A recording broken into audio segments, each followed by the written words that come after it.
Pollution. The presence or introduction into the environment of a substance that has harmful or poisonous effects on the environment, and even us. Pollution comes in a variety of different ways. It may come in the water, in the land, or even in the air. There are also two others, much less well known: light pollution and noise pollution. However, those are not the worst of our problems. Pollution can ruin our ozone layer, it can prevent plants from growing, and even kill our animals. Let us start with a very dangerous, but little known form of pollution now, the dangers of land pollution. Land pollution can be formed through many ways, including industrial activities, domestic waste, and agricultural activities. Land pollution is caused not just by landfills and domestic waste, but also by many other things, including deforestation, which is the cutting down of trees, industrial wastes, such as nuclear substances, mining, and even some forms of mechanization. Domestic wastes, including landfills, can be a huge problem. Domestic waste is the buildup of home garbage in a certain place. They are of a huge threat to the public.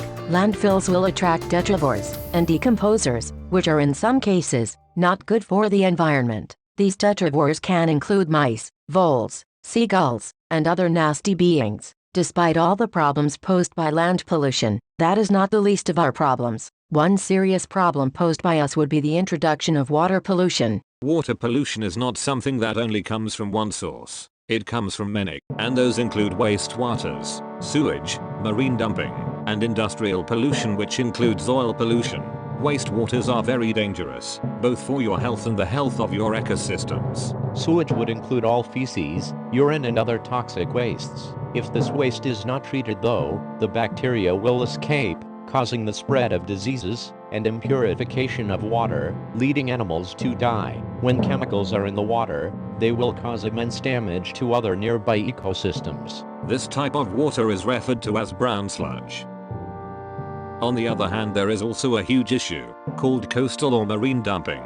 When substances are dumped into our water bodies, it will be known as marine dumping. No information about this was kept before the 1990s. Any object could potentially be dumped into water. These may include oil, plastics, and other objects. Oil, however, is one that is very dangerous for the health of our ecosystems. Oil takes a long time to be broken down naturally and moves quickly throughout the seas. One prime example of this in action would be the famous BP oil spill in the Gulf of Mexico, as shown here. In case, British Petroleum has sent 7 oil spillage cleanup vessels in order to deal with any potential pollution. Katie? Under the Bay St. Louis Bridge. So, you see it. I mean, it's raining oil. Another type of dumping is the dumping of chemicals. If there is too much alkaline in the water, then animals can't survive at that pH level. Indeed, they will die. One other huge method of water pollution would be the dumping of plastics and other objects. These objects choke and will kill over 100,000 marine animals each year. Some beaches may even contain so many pollutants that it can become an animal graveyard. However, aside from the beaches, there is one place where this is definitely present, in the Pacific Trash Vortexes. Each one of the two is almost twice as big as Texas, and is only growing larger. These two garbage patches are connected by a string of trash, called a 6,000-mile-long convergence zone. There are vortexes in every major sea or ocean. But did you also know that there is air pollution? Air becomes polluted when noxious gases or black carbon particulates are released into the air. There are 3 main gases that cause air pollution. These are sulfur dioxide, carbon monoxide, and nitrogen oxides. Sulfur dioxide occurs mainly when coal or oil are burned in power plants. This gas is also commonly found in smokestacks, as shown here. Carbon monoxide is caused mainly by gasoline equipment. Others are aircraft, diesel, and railroads. Carbon monoxide is much like carbon dioxide, meaning that it is a harmful greenhouse gas. Nitrogen oxides only occur at higher temperatures. It facilitates and causes acid rain. It is known to cause eutrophication. It is caused, again, by transportation vehicles and power plants.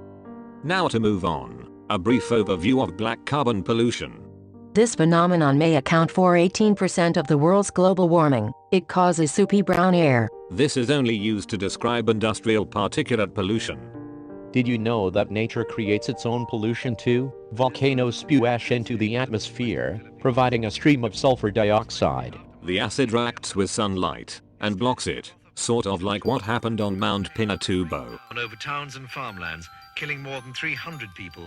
Windstorms can also kick up dirt and place it in the atmosphere. Forest fires can create industrial-sized smog and can release carbon from the trees into the atmosphere. Organic matter dies, and when they do, they will release their carbon into the atmosphere. Also, when warmed, our oceans will release some of the carbon they have stored, causing natural pollution. Please note that this was all under regulation before the arrival of humans. If not for us, pollution would not be a problem.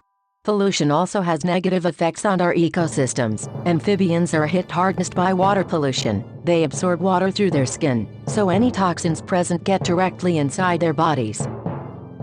Insects will no longer be able to glide on water due to the amount of pollution in the form of debris or oils. In a land ecosystem, when chemicals seep into the ground, plants may be tainted and will not be able to perform core functions. It's about time that you face the facts. We must do something about pollution.